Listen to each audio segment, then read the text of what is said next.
See, okay, yes, it looks like we have some attendees. Welcome back after lunch. I hope you had a good little break.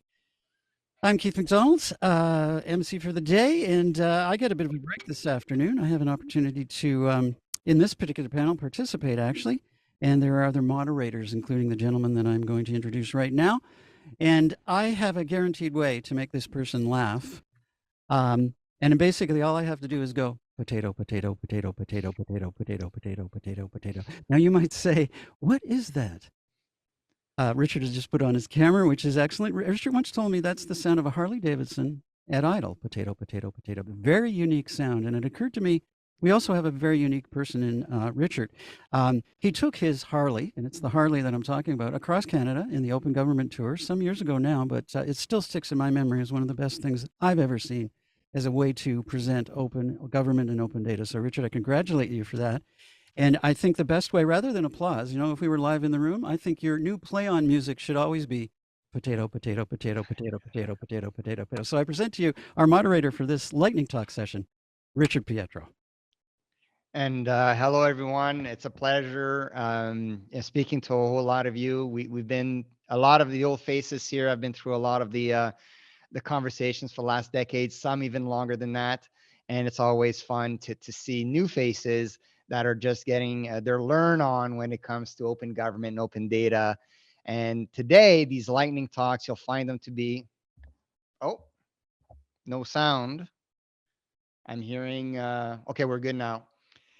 So these lightning talks will be extraordinarily insightful from different jurisdictions, different perspectives on how data is making a play on society. And I'm just going to go and dive right into it. And actually, our first speaker is the person who just introduced me, and that's Keith McDonald. And as you guys probably all know already, Keith is the founder of the literacyAI project, and he's worked with TV Ontario, Greenpeace, UNICEF, and the Toronto Public Library System. And today he's going to give us a presentation on artificial intelligence and how we need to be more active in the space, not just as experts, but also as citizens. So Keith, the floor is yours. The floor is yours. Is mine. Thank you very much. Don't start yet. I've got a video presentation that will be on in the background, and I'm going to read this live. I thought about doing it as a canned thing, but no, I'm going to read it live. So you will hear me talking live if there's any mistakes. Let's roll with it. All right, you can start the clock now. Back in the beginning of time, evolution, leading to human life and self-awareness, brought forth a belief in higher powers, a creator or creators with capabilities beyond humans and human understanding. These capabilities were soon labeled as coming from the hands of gods, gods of fire, lightning, wind, sun, water, and more. As time progressed, the worshippers of these gods formalized their beliefs into a variety of religions with structure and rules, in many cases breaking into separate groups with variations on themes, edicts, representatives, and worship names. And then there were also many who rejected these beliefs altogether. To them, the ideas of higher powers were not logical or possible. As time progressed further, inanimate objects to assist humanity became a new reality, and humans would be compelled to address these as if they were able to hear or listen to them. Often humans would give names and express love or even disgust at everything from their freaking cars to photocopiers or microwaves, etc., thus providing a human-like relationship to items not actually human. This was also true of pets, and perhaps in the future, beyond Alexas and Siris, robots and autonomous beings will become our friends and have pet names. Indeed, it's a human want to see everything they encounter as having human somethings. Much like the earliest days of humans, there is a comfort in addressing the unknown as a reflection of the known, be it human qualities in gods or now technology. As we see artificial intelligence becoming a dominant reality in the human experience, we need to ponder, perhaps with less magical wonder, what will AI become to us? Will it become autonomous? Will it become a living entity? And if so, will we be seen as gods to AI, as the creators of AI, or will we become the worshippers of AI because of its superior powers? It's time we examine the possibilities here before it's too late. Doom and gloom? Not necessarily. Right now, we have agency in what takes place. Agency, if we use it, isn't just the creators of AI who have a role here. It falls to the consumer of products using AI to weigh in with yays or nays to the outcomes. A case in point, a potential god to AI is the god of Elon Musk. Mr. Musk is indeed a major player here. His hand is everywhere, from space to self-driving cars and to social media. And let's consider his ownership of Twitter right now. Can we agree, even before the god of Elon took over the platform, it had become a shadow of its former self, a town square where opposed views shout back and forth with venom and bullying. Now, why so-called influencers have not left altogether is beyond me. Why not take their agency and leave? The followers of these influencers would surely leave and go wherever the influencers decide to go. Isn't that it's not the platform that influences, it's the influencer. Is that not true? It would seem, however, it's much easier to join Twitter than it is to leave. So Twitter is a good example of an algorithm out of control, with capitalism the cherry on top. The idea of adding more power to oneself by purchasing a blue check mark now is counter to really the social experience. But it's a desperate measure, I think, to make money on the backs of addicted users. But I digress. My point in this example is how we humans, or perhaps a better word here is plebeians, are abdicating a role in artificial intelligence. Now, if we don't like or respect a thing, can we not reject it? Of course we can. We must resist the temptation to think otherwise. We don't want to be ambivalent. Back to Twitter. There's a clear animosity right now toward the platform and to the god of Elon. If users abandon the platform in droves, there will no longer be the platform. Why do we not take advantage here? Why do we, and perhaps AI, continue to worship a flawed, non-human entity operated by a flawed human? Remember, no human is perfect. But what about the platform? Can we have perfect platforms? At the end of the day, I believe it is AI literacy as a definitive key to resolving our futures. Again, are we going to be beholden to AI or in control? The question, and others, are the reason I began my literacy AI project and series of presentations. I believe we need to evaluate where we are going and decide how and what AI becomes to humanity. I hope you'll join me in this quest to inform society of the urgency to understand and take control of AI. I'd like you to follow me on LinkedIn and YouTube and live via my Toronto Public Library workshops, or perhaps even book a workshop in your community. At the very least, let's talk and dialogue about this together and see what we might do. Together, we can form strategies to benefit and build better human beings and avoid tech Armageddon. Thank you, and may whatever gods may or may not exist bless us all, everyone. Fantastic work, Keith. Thank you so much. And in the spirit of lightning talking, we'll move on to our next speaker, and that's Ryan Garnett. Ryan is the Senior Manager for Business Solutions at the Halifax International Airport Authority, and he's been working in the data space for the better part of 2 decades, particularly at the intersection of technology, leadership, strategy, and innovation. And today, Ryan is talking to us about data literacy. Ryan. Thanks, Richard. Hey, everybody. Really happy to be here. So thank you so much for this. I'm going to share my screen. So everybody, I would like to talk about data literacy, and we're going to do it really fast and quick. As data practitioners, a lot of the times we have to communicate ourselves to different people. And, we've been struggling for lots of times to get people to understand what we're doing. And why can't they just understand? And so I think like a really good way of doing that is to speak their language and to understand the different aspects of data. So most people understand food, and I really see the likening of using a different type of language to help people understand. Data is fairly technical, and a lot of times we need to communicate the benefits and the aspects and the things that we need to do to people who are higher leaderships and maybe where they don't have that literacy understanding, or even operators and frontline staff people who don't have that kind of piece. But one thing that we can all understand. Sorry, Ryan, I'm going to interrupt you coming in here. You're no longer sharing your screen. Is that on purpose? We had a presentation a moment ago, but we no longer see your shared screen. No, I haven't touched anything. I'll try again. There we go. We're back rolling. Yeah. Please continue, sir, and incite us. No problem. So one of the things that I think a lot of people have misconceptions about data literacy is the art of the possible. We really get stuck into the how and the code and all these different pieces. But for many people, it's just understanding what it is and what it can do and that whole journey. And talking about data a little bit differently rather than zeros and ones and columns and things of that nature, we can start using analogies and ways to kind of communicate it. And one of the things that's really helpful for people on that journey is the farm to table approach. right? You can understand where food has started and then like where it is. And most people are the consumers. They want to eat that food and they don't want to really understand the pieces. But when you break it down into smaller pieces and you give them some of those ideas of what that means, people can come a long way. You can bring them on that journey. It doesn't seem so scary. And it doesn't seem like something that's unattainable. For most people, they may not need to like work with data, so to speak, but they need to understand it and they need to like format things in a way that makes people be a little bit more data literate.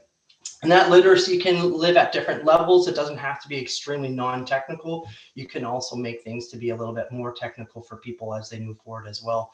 And one of those pieces can be in the essence of a recipe card.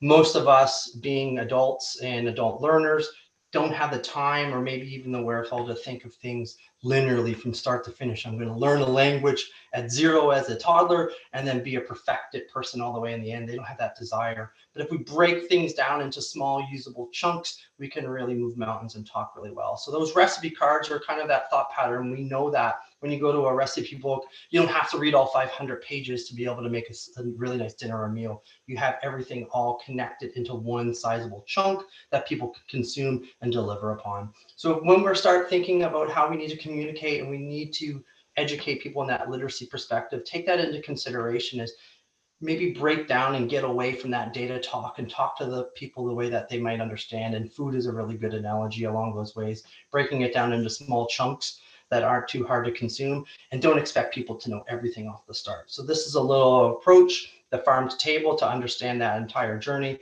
as well as breaking stuff into recipe cards so people can consume it from a technical or non-technical standpoint.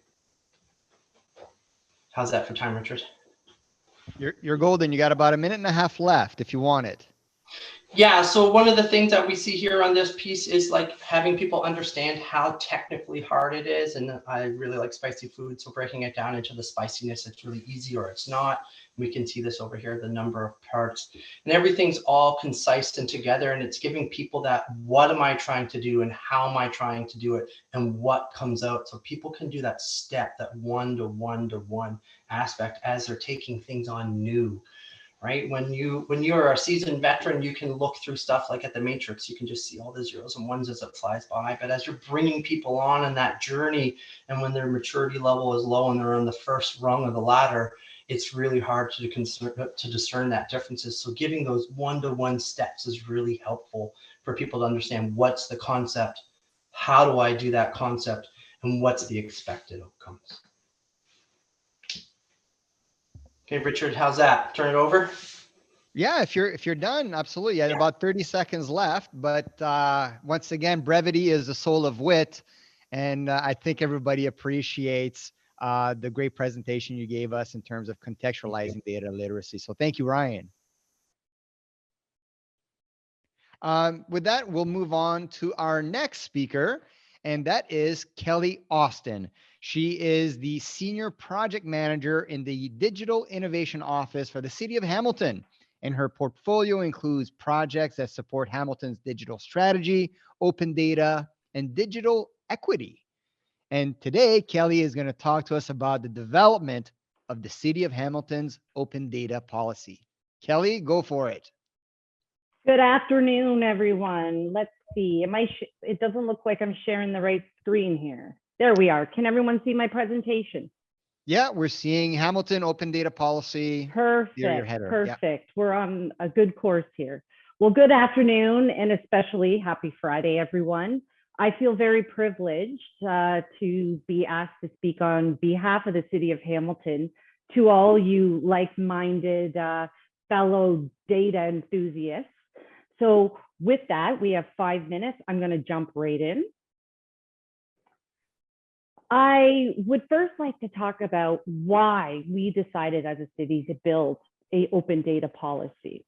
So we were acquiring all these data sets and we were building an open data portal called Open Hamilton, as you see right in front of you here. And it's a little bit of a summary of what we've got going on our open data portal. But simply, the decision was we didn't have one. It was out of necessity. So we had the data, we had the portal. Now we needed the governance piece to support it. So where do you begin?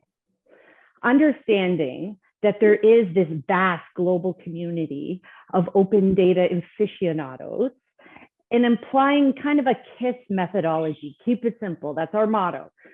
Staff conducted research to see what was out there in terms of trends in open data doctrine. Our investigations led us to the 6 principles of the International Open Data Charter and the 10 guiding principles from the Sunlight Foundation. So I'm not going to go into them. I'm probably preaching to the choir here. You are probably all aware about them. But what was key about these 2 documents was that they were vetted from to many hundreds of governments and organizations who all agreed with these principles. And so we thought, well, they align with what we want our program to look like at the City of Hamilton.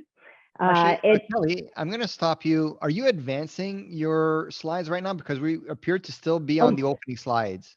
Yes, I only have 2 slides. Okay, sorry, please continue. That's okay, that's okay. So as a city, we wanted to participate and align with this global community. And so we adopted and built our open data policy as a starting point around these principles. So our open data policy, the purpose is basically to educate folks, internal staff, external users, on what are the benefits of open data. What is open data? We want to communicate that open data is fit for purpose. We're not just posting data for data's sake. We want it to be useful. We want it to be timely. And we want to kind of present and begin to start this open data culture at the city. And by doing that, we want to encourage folks to join us and to communicate their ideas of open data and what an open data culture should look like. Also within this policy, you have roles and responsibilities of staff, just common definitions that us data folks don't think anything about, but are new to the outside world. But when it comes to open data and an open data policy, it enables the city to move away from that traditionally controlling the narrative, as we like to do as municipal governments, and more towards telling our story, but while also providing the opportunity for external folks, citizens, residents, community partners to have that agency to tell their own story with the same data. And because, different folks have different ways of looking at the same data. So now what? We have this policy. What do you do with it? So the purpose of the open data policy is to build that culture of open by default. This means as a city, not only is there reluctance to put ourselves out there by sharing our data, which could possibly be controversial, but the concept of open by default is quite avant-garde and scary to folks. Lessons learned from change management tell us that if staff participates in the development, in building policy, or just participating in any initiative, whatever it may be, that generates ownership and buy-in. So that led us to share the open data policy and communicate it as a starting point for conversation to subject matter experts, or collaboration, as I like to call it. We have our open data committee. We have an open data evaluation committee. We have open data champions. And we just have subject matter experts and data geeks such as myself that we shared this policy with. In addition, we are very lucky at the City of Hamilton to have an engagement platform called Open Hamilton. This platform was used to share our open data policy and elicit feedback from the public. That's the whole point. We're transparent government. So let's get our public to provide feedback into how we supply and manage and produce open data. All right, thank you very much, Kelly. Your time is up. Okay. But if we'll have a little bit of a discussion at the end, so thank you so much. Is everything okay, Kelly? It's great. Thank you for the opportunity. Wonderful. Okay, so next up on the docket is Barry Kong. Barry is the Executive Director of the Open Government and Portals Division at the Treasury Board of Canada Secretariat, and he's the Government Co-Chair of Canada's Multi-Stakeholder Forum on Open Government. And today, Barry will tell us about how government engages the public through that forum. Go ahead, Barry. Thank you very much, Richard. Hello, everybody. I am Barry Kong, and I am responsible for the Open Government Program here in the Government of Canada, as well as the enabling tools that allow for open government and open data, such as the Open Government portals, the access to information and privacy digital services. And as Richard mentioned, I'm also the government co-chair, and I am honored to be working with my civil society co-chair, Mr. Yuri Konga, here from Open Data. So very happy to be working with Yuri. So thank you for inviting me today to talk about how the Government of Canada collaborates with Canadian civil society via the Multi-Stakeholder Forum. I am speaking to you from Ottawa, which is situated on the traditional ancestral unceded territory of the Algonquin Anishinaabe people. First, I'd like to give you a little bit of background on, the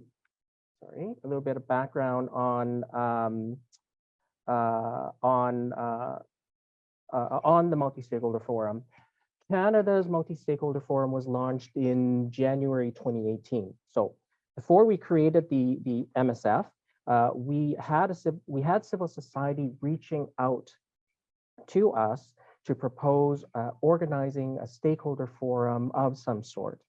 So this self-organization actually demonstrated to us the need to consult with civil society, and it remained constant. So in January 2018, we developed the nominations process and the terms of reference, and made the Multi-Stakeholder Forum official with 4 government members and 8 civil society members to compensate for the power imbalance that we would have in government decision making. So we did follow the co-creation standards that were issued by the Open Government Partnership, and that is one of the requirements to be part of the Open Government Partnership. In collaboration with the MSF, today, the MSF bridges ongoing dialogue between government and Canadian civil society on open government. The MSF is an advisory body, and its mandate is to provide input and advice on the Government of Canada's commitments on open government. It's to help identify new areas of focus and to build open government communities across Canada, and a focus on collaboration, collective action, and co-creation. At the core of our open government work are the National Action Plans on Open Government, or NAPs, as you will hear us call them, which are a condition of our membership on the Open Government Partnership. These plans are co-developed in collaboration with civil society and the Multi-Stakeholder Forum to ensure citizens have their voices heard. We have now collaborated on the drafting of the 4th and 5th National Action Plans with the Multi-Stakeholder Forum. Each plan that we draft is an iteration where we see improvements on our collaboration with civil society. The MSF has played a central role in developing both plans through activities such as drafting plan commitments, engaging with government departments through National Action Plan implementation, review and meetings with government officials. I think it is important to note that the Multi-Stakeholder Forum is more than a checkbox, right? It represents a new way of working, and for some that can be scary. Kelly brought that up about it being scary and the need for change management. We have been doing government for 150 years here in Canada, right? So change in the culture is a heavy lift for us. The ongoing collaboration and engagement and open dialogue are key for us to build a trusting relationship and to sustain collaboration. So as we continue to to mature open government and become more mainstream, I think that the MSF will increasingly contribute to open government activities outside of the National Action Plan. So I would say that ultimately with the MSF, we're trying to achieve two things: real concrete open government reform, and also helping and teaching the government how to work with civil society to co-create for the long term. Just a couple of examples. Actually, Barry, I Yeah? apologize. Your 5 minute is up. Okay. But we will have a chance to explore some of these subjects, hopefully at the end through the Q&A. Perfect. I will stop sharing my screen here. Wonderful. Thank you so much, Barry. And again, Thank you. fantastic work with the multi-stakeholder forum. It's been a staple of Canadian open government for a number of years now. Thank you very Our next speaker is Damien Mainprize, who is a project management professional at the town of Innisfil, Ontario. He helps teams develop and enhance their processes to be more effective through data-driven decision-making, as well as the exploration and adoption of new technologies. And today, Damien is going to talk to us about the open source communication standards. Go ahead, Damien. Thank you so much, Richard, and hello all. Thank you for having me. As Richard said, my name is Damien and I work at the town as a business performance specialist. And today I want to talk to you about our recent experience prototyping an open source communication standard in some of our public spaces. Before I get into that though, I want to tell you a little bit about Innisfil for those who don't know. The town is located just a little over an hour north of Toronto on the western side of Lake Simcoe, with a population of around 45,000 residents. We're mainly a rural community with several small boroughs interspersed around the municipality, but we're expecting a significant amount of growth in the coming years. Now, to help manage this growth and avoid the depletion of our farmland, we're creating a high-density development called the Orbit. This development is going to be centered around a GO station and will be designed as a transit-oriented community, looking to combine the benefits of urban living with small town and rural lifestyles. Now, at Innisfil, we also pride ourselves on being an innovative municipality, looking for ways to provide better levels of service to our residents using technology. As an example of this, we currently use Uber as our primary transit service for the town. Now, the challenge for us has always been to find a balance between the integration of this new technology while providing digital transparency to our residents around the new initiatives. But to help us find this balance, we recently worked with the folks at DTBR and were able to participate in their inaugural cohort just last year. And so DTPR, or Digital Trust for Places and Routines, is an open source communication standard used to increase transparency and accountability for digital tech in public places. It's been recognized by the World Economic Forum as a great tool for technology adoption, enabling greater transparency and civic dialogue on the use of digital tech in the built environment. So as I mentioned before, just last year, we were able to participate in their first ever cohort along with 3 other major municipalities, and they were all piloting their own versions of tech in public spaces. These participants actually included the city of Boston, Washington, D.C., and Angers in France. And so some of the key concepts of the DTBR framework include their icons and taxonomy, as well as the guide app and the full data chain. And so the core component of the standard really is the taxonomy. This provides a structured way to organize and standardize the definition of key concepts and terms related to digital tech and data governance. These concepts include the type of tech being used, its purpose, the accountable entity or entities involved, and the data being collected. Now, the guide app is accessible by scanning the QR code, which is part of the signage that's deployed, that's always installed kind of during the deployment, and provides the user with access to the full data chain so that they can drill down and learn more about the various aspects of the tech that's been deployed, like how the data is being collected, how it's being stored, how long it's being stored, and even to provide their feedback. Now, for Innisfil, our primary goal was to help residents understand and interact with smart technologies installed in the municipality and to gather our residents' feedback on its use.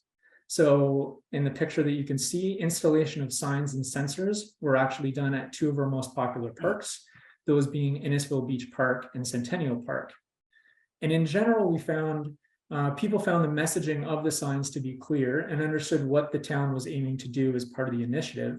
But they even expressed an appreciation that the town was looking at the issue and getting their feedback on the use of that technology.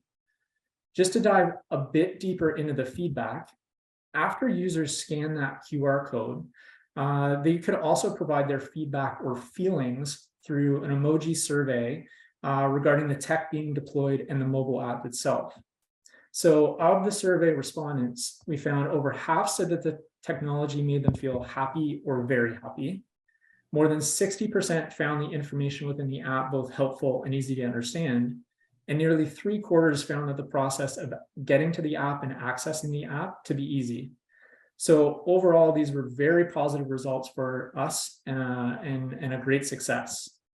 And so if I zoom back out and just to close things off for the talk today, by the end of this cohort, it was clear that DTPR's communication standard can absolutely help municipalities and even other organizations strike the right balance between technology adoption and digital transparency.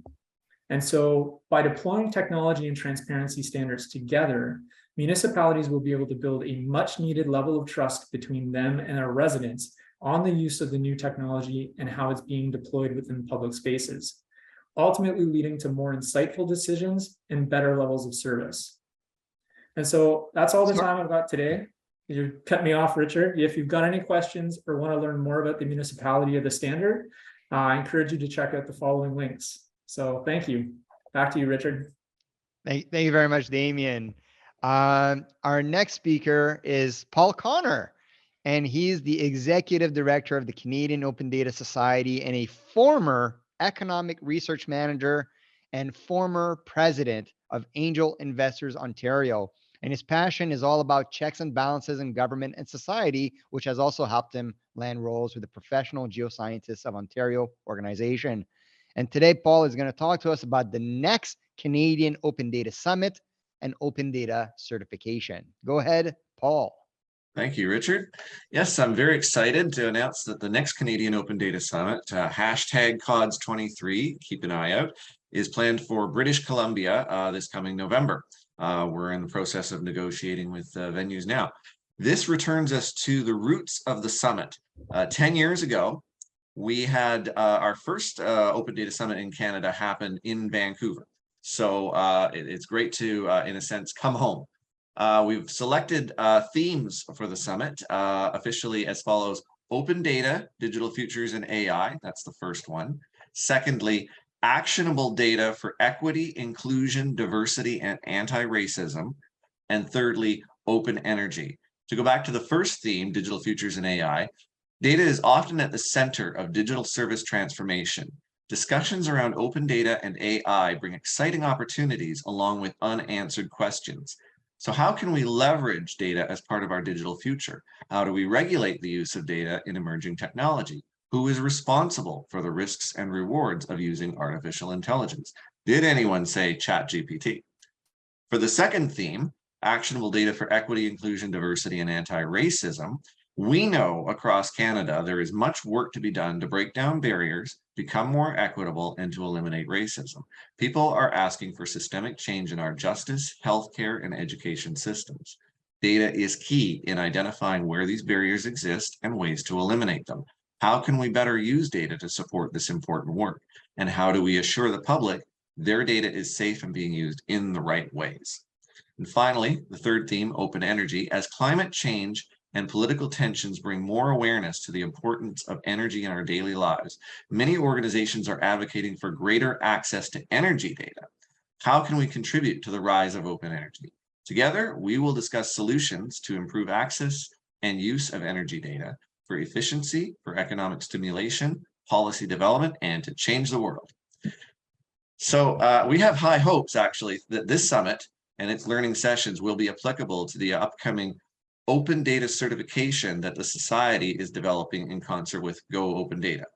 We have a white paper proposal currently in the works, And in addition to the aforementioned themes, I want to assure everyone we always aim to address professional development in open data practice, such as ethics standards, publishing, applications, outreach, and much more. So I'll conclude on this note. As ever, the Canadian Open Data Society is passionately dedicated to the cause of open data, aiming for nothing less than to fundamentally level the playing field between citizens and government, entrepreneurs and established businesses, consumers and producers, and among scientists. And we hope that open data will someday take its place as a fundamental check and balance to ensure the stable progress of Canadian society, alongside the little platoons of society at large, the news media, the courts, the legislature, and the constitutional monarchy. Thank you. Thank you very much, Paul, for telling us about the Canadian Open Data Summit, as well as the certification system. And our next guest is Ashley Whedon, or more specifically, I should say Dr. Ashley Whedon. She has a master's in public administration and recently got her PhD in rural studies. She's also an award-winning community builder and a rural futurist. Dr. Whedon's work is driven by critical decisions about the intersection of place, power, and policy. And today, she's going to be speaking on whether or not we know what we're doing when it comes to open policy. Go ahead, Dr. Whedon. Wonderful. Thank you for having me. I always love hanging out with this group, and it still feels surreal to hear myself called Dr. Whedon. But we'll get the slides up here and onward we go from there.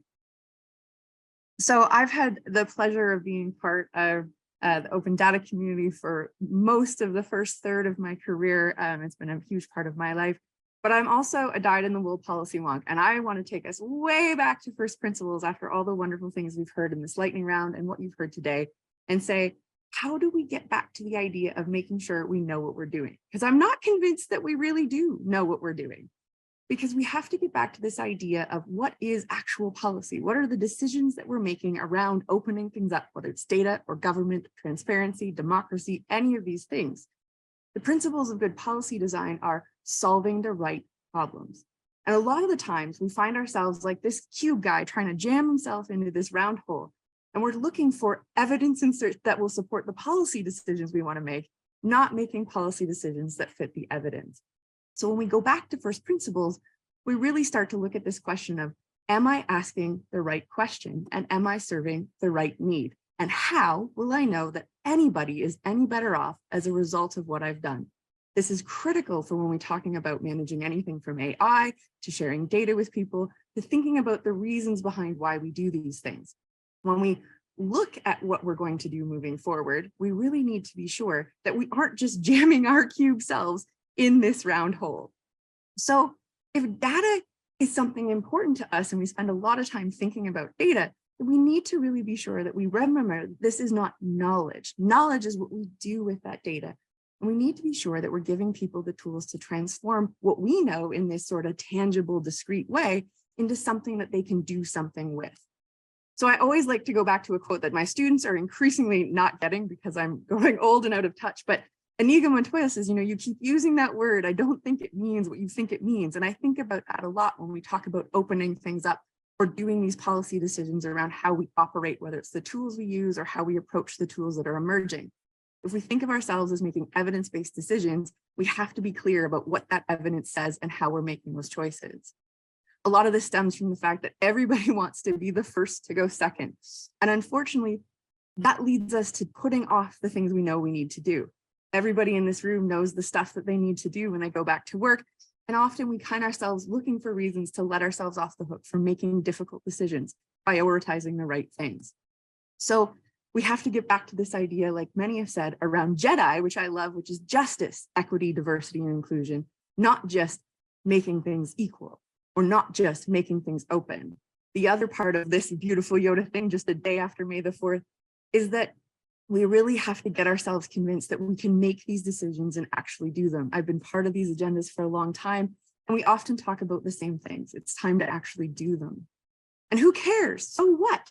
That's the real question at hand here. We need to make sure that if we're thinking about who cares and so what, we get back to our roots as wonks that says, we'll find out, we'll actually pursue that knowledge. And so if you aren't meaningfully evaluating the programs that you're entertaining, whether it's a standard or a conference, an event, how you approach AI, how you approach inclusion, then you actually don't know if those things are actually working for the people you're intended to serve. When we focus on the machine instead of the mechanics, people like you listening, our other co-panelists today, people you will listen to throughout the day, we miss this opportunity to think that those machines need us and we're the people who drive them. So if you're looking at these structures and these systems, you really have to ask yourself, is this actually the right machine? Am I using my tools appropriately? Should I even just let it go and go do something else and build something better? This is really about connecting that knowledge and that information to create insight and really turn us all on to the right thing. So we have enough evidence. You've heard it over and over, I'm sure, today from different corners. We've collected them as a rural futures. I'm often asked, what's a rural futures agenda? And my answer frustrates people because I say it's the same things we've been asking for 50, 60, 75 years. Let's try some of them. So instead of looking for the next new shiny thing or the thing that can put off making the hard decisions about why are we doing what we're doing, how will we know anyone is any better off, we need to move to relevance. That's because we're stuck currently across a broad variety of portfolios between these two dichotomies of I care and I don't. We have passionate advocates here in open data movements and open government movements. And we have a lot of people who are just saying, I want to do other things. This doesn't matter. But a lot of people just don't know what's happening. I'll leave you with this final thought. It's from one of my favorite scholars who says, does the government generally know what it's doing? Even if a program such as the ones many have described are well organized, supported, funded, we still have to ask ourselves, so what? So I'd love to talk more about this at a later date, but please get in touch. And I hope that that leaves you with an invitation to think what you'll do with what you learned today when you leave. Thank you so much, Dr. Whedon. And this concludes the lightning talk portion, but not the Q&A portion. So I'm going to ask all the panelists to turn on their cameras. And for all the attendees, don't hesitate to throw in your question either in the chat or in the Q&A function. But I want to ask all the panelists at this time this one question to get the conversation going a little bit. And it pretty much is this, which is many of us have been in this space for a long time. It's a drudgery. It's a passion of love. It's a passion of work. But if a genie were to pop up and give you the opportunity for one wish to change something about government that could make open government and open data a reality, what would be that wish? What is that one thing that's like, man, if we could just fix this one thing and poof, done, we've got what it is that we're striving for. I'm going to go actually first to Paul Connor on this one as the executive director of the Canadian Open Data Society, and give us your thoughts on what that wish would be. Well, I think I'd like to see a law or an order in council passed that any new IT systems, software, hardware, the consulting, the training, all have open data provision be built into them. Obviously not for everything, and obviously with an equal regard for cybersecurity and privacy. But these principles should be at the top of any terms of reference entered into to engage to improve the government systems. That would be my wish. Anybody else want to give it a shot here? I'm seeing Damien, you're unmuted. I was just nodding along. I actually really like what Dr. Whedon was saying there at the end, to make this kind of, you know, magic reality. If we could snap our fingers and have the resources available, the understanding and the openness with our residents, like being able to kind of not chase the shiny object, maybe not look at the headlines so much and follow that. I would love a genie to just be able to magically wave their hands or make that wish a reality. I will go to Kelly. Thank you. I feel like as data wonks, we need to do a better job communicating to non-data wonks. We have to sell it. We have to use their language. They're not buying in because they don't get it. And in order to trust us and the process and realize that this is actually good for them, this can help make their processes more efficient, we need to gear our language and gear our approach to what their currency is. And that's my wish. You know, it's funny, Kelly, I'm a big fan of the Hitchhiker's Guide to the Galaxy. It's like we need a Babel fish translator between data wonk and regular language. And I would almost argue between bureaucraties and regular language and vice versa. Barry, go ahead. Sure, thank you. I was just thinking this through. I would say my wish would be really to strip our predisposition to fear and convention, and to continue to partner and collaborate with our stakeholders to really change government culture and practices so that we will just have data, just information, just government. That would be my wish. Excellent. And I think Ryan was next. And even though Ashley, it shows you're first, but Ryan, if you could go, please. Yeah, thanks, Richard. For me, it's kind of boring stuff. I think if I could have a magic wand or a genie clap their hands, I would hope that everyone, specifically at the council and executive leadership level, would have knowledge, understanding, and value of data. When you are missing those pieces, it's really easy to push it off to the side of the desk and be like, that's cute. We'll just leave it over there. Ashley, Dr. Whedon, I should say. Sorry. It'll take a while for me to get used to this one. You can call me Ashley. It's Yeah. still a trip. But I think my one wish, and I agree with everything that everybody said before, is that we've been saying we need to communicate better, that we need to have these things enshrined, that we need to do this. Most of what has been said is these magic wishes have been the same magic wishes I've been hearing for 15 years. And so if I could wave a magic wand, I would say, just go do it, make it happen. Because it doesn't do a whole lot of good for us to gather together and say these things without actually doing them. And so a lot of those questions, no matter what you look at it, I always like to give the example of pay equity, right? We could just decide to make that a non-problem tomorrow. We just could fix it. And so there's a lot of things that we talk about that we could just fix. So let's fix them. A little bit of mustard behind the words. Keith, I know that you probably have a take on this as well. What would be your wish? Yeah, actually, I wanted to go last because I needed to really think about it in terms of, when you make a wish, you have to be very careful, right, when you articulate it so that there isn't any kind of weirdness based on how you put it. And I don't have a genie with me, but I do have the magic 8-ball, and I'm used to using the magic 8-ball, so I will pretend it's a genie. And really what I would wish is that open data and open government becomes as commonplace as is discussions and actions around the weather, sports scores, likes and dislikes in life. It has to be entrenched in people and not be over there somewhere. It's got to be commonplace. So I hope the magic genie interprets that correctly, and it happens. And I have my own that I'd like to share. And this is something a few of you have heard me talk about in the past, but I would ask the genie that on every single public servant's job description, at the very bottom of any job description, it says, and any other duties as assigned. It means everything and it means nothing, but it is there to prepare yourself from a cultural perspective. Now imagine if every single job description in the public service said, and any other duties as assigned, including open government and open data. And all of a sudden it's there that you can always refer to as part of my job. And I think it would go a long way, personally, anyhow.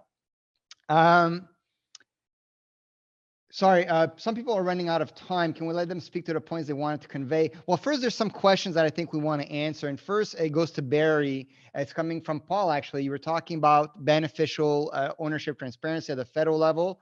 When you run out of time, is there anything more you can say about that?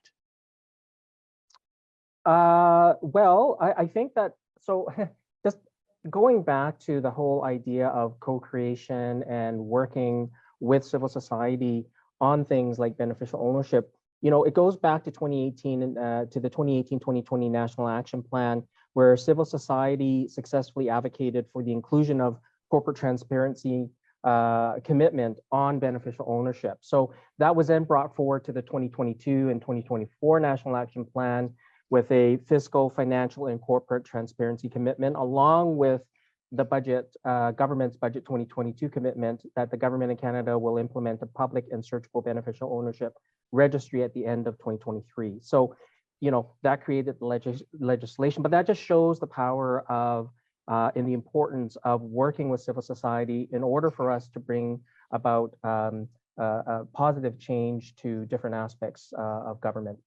Thanks.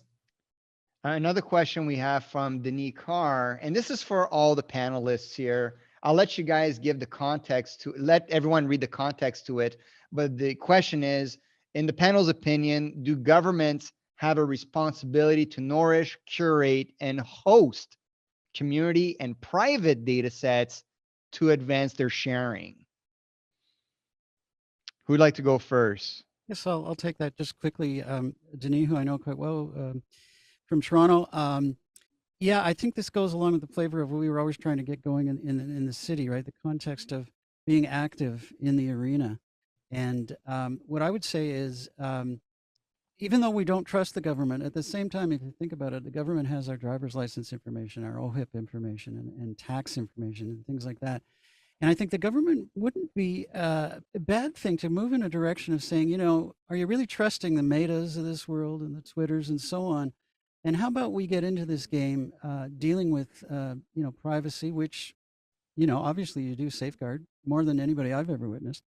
I think it'd be a very good idea for governments to move in that direction and collaborate as well. So community is a key in the way you posed your question there.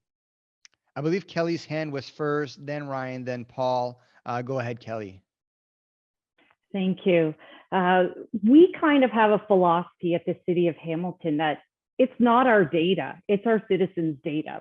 So of course you can't share everything. There's things that are it's kind of, we like to have the 80-20 rule. We can only share about 20% of what data actually exists. But to us, the data doesn't belong to the city.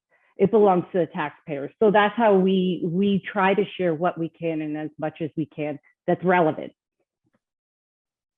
Ryan. Thanks. Yeah, I like Keith know Denny a little bit as well from the city of Toronto. So Denny, I'm going to respond, and hopefully I don't get you in trouble by my response, but well, whatever. I think we actually do as a government. I think it is something that we should do. One of the things that we were trying to do while we were there is allow people to put their data up on the open data platform. And I think it's a little different concept maybe that we should be doing as government. We should be giving space, places, i.e. server space, for those organizations and those community groups who may not be as mature and as advanced. One thing that we overwhelmingly heard, and I think it's still true, is lots of open data programs or small rural places, they don't have the bandwidth or the technical knowledge, and we've made the barrier of entry so dang hard to be able to share and make stuff. So as a government, I think our responsibility is to tear down those barrier walls and make it easy for people to be able to put their stuff in certain places so that it can be accessible by all. And I know that wasn't saying much, Denny, but if you remember our AWS bill, I think we can share a little bit extra space for some of those people. So, you know, we just get stuff so cheap and we can pay for it. I think it's our responsibility as government to make that platform available. Unless I'm mistaken, Ryan, for context, for people who might not know, you used to be Denny's manager at the City of Toronto. Am I wrong in thinking this? Technically, but we were just collaborators together. We're getting a lot of questions coming in. And I do want to get to them. We only have about 6 minutes left to this. So Paul, Ashley, and Barry, you're more than welcome to answer the question, but I'm going to ask you guys to be brief so I guess we can get to the other questions. So first, Paul. Okay. Am I next then? Yeah, Paul, go ahead. Very simply, yes, I think the government should be hosting open data sets from big business. The US Trade Commission actually said that could be a useful antitrust tool, pro-competitive tool, to make Google and the others disgorge open data that levels the playing field with entrepreneurs. And I can think of no better place to put that data than with the open data portal, care of Canada's competition tribunals or whatever. Thank you very much, Paul, for the answer and the brevity. Ashley and then Barry. Yeah, I'll just say, I don't know. I think I'm prone to agree with Dr. Dewar's point of open by whom, for whom. I think instead of opening it all, data sovereignty is far more important. You should own and get to decide what happens to you. And if anyone has ever had a chance to look at their medical records, you will know that what people write about you is often not accurate. So I think that the ability to own and control data is far more important than who hosts it. Thank you very much. Ashley and Barry. So I don't know the answer to that, but certainly we are starting with baby steps, and the Canada's Open Government Portal actually has federated open data sets from 11 provinces and territories. So that is starting kind of, expanding our scope a bit, and then now we can look into other opportunities such as private data sets. Thank you. And there are obviously some outfits out there. I'm thinking of Think Data Works, who are also in the business of creating these federated data portals. This next question is from an elder statesperson in the open data community, Tracy Lorio, and she asked how to adequately support civil society to do this ongoing work. It is difficult to ask to fund transparency open data organizations. Transparency International, for example, in Canada is run by one person with no admin. And the same is pretty much true as well for Paul Connor and the Canadian Open Data Society, and for Yuri Conga and the Go Open Data. They're very lean organizations. So we need to think about funding structures and funding mechanisms for these NGOs that are doing this great work that can support the Damiens, the Ryans, the Barrys, the Kellys in their ongoing work. Actually, I don't know if you're still with the government or not. No. So any thoughts on that sort of funding aspect? Keith, go ahead. I'm raising my hand live because I don't know how to turn the hand off. So I admit that openly. I'm not really going to provide an answer so much as verbiage and words like civil society. I'm not sure that plays very well with general public. I'm kind of worried about the uncivil society, and also the connections to government and government funding. I'm not getting any government funding, partly because they're talking tech, teach coding. They don't really talk about teaching literacy. So I would like put a word in for the the non-formal. I'm a social enterprise kind of guy. We got to open things up so that it's bigger than just sort of the process and the bureaucracy of submitting, to get grants and all that stuff. We have to really start to be lean and mean and agile and open it way up. So that would be my comment to that. I think, Ryan, you were first, and then Kelly. Yeah, I'll be a little bit brief here. I think I know the question was around how to get funding, but even before that, in order for it to really be successful, we as a society have to be okay with failure. I know that we as a public put so much pressure on the things that come out of government and on like NGOs and places like that. We're humans, they're humans too. So we can't expect like, well, my tax dollars, I'm expecting a rocket ship. Like, come on, like, let's be a little bit realistic on things. You want things quick, you want things iteratively. There's going to be some bumps along the road. So we as human beings and as society need to really change before that. Otherwise, the funding doesn't really matter. No, very good point. Kelly, for the last answer, go ahead. Thank you, Richard. I'm taking a smaller approach, like baby steps here. We're very lucky. Our spatial solutions and data services team takes our open data and creates interactive maps or dashboards to show the layperson how this data can be used. And if it's not inspiring enough for this particular data set, you could use one of our other data sets and the same tools to visually display and understand just how to use the data. What's the point of the data if we don't even know how to do it, or for the people that we're producing it for to even know what to do with it? Thank you very much. Shweta had a question about an advocate for open data ministry for colleges and universities. I'm going to ask if anybody's got that contact, put it in the chat, but I need to turn it over to Keith, who's going to end the session for us. And yeah, that's right. I'm on it there, Nathan. And by all means, I want to thank all the panelists for joining us and sharing their perspectives today on open data. Keith, go for it, brother. Thank you, Richard. Thank you for your work. Thank you to the panel again. All of you, it was wonderful listening to everything you had to say. Very much appreciate your involvement today. And as I said in all the other panels this morning, these are things that we could continue in other formats, and hopefully we will. So you'll all be invited back next week, maybe. So we're going to move on to a quick break, and then we're going to come back with yet another panel. And this is Diversity of Open, and it will start at 2:30 p.m. So we can have Nathan, our master control person, to close. I was going to say kill this meeting, but that's a bit too violent, isn't it? Cancel this meeting, and we'll begin again at 2:30 with a new address, and you've got your emails with you, hopefully, to get that link to get into the next one. So we'll see you all at 2:30. Thanks again, panel, and we can all wave goodbye now, just like the Beverly Hillbillies. I know that's ancient, but there you go. And as I say, y'all come back now.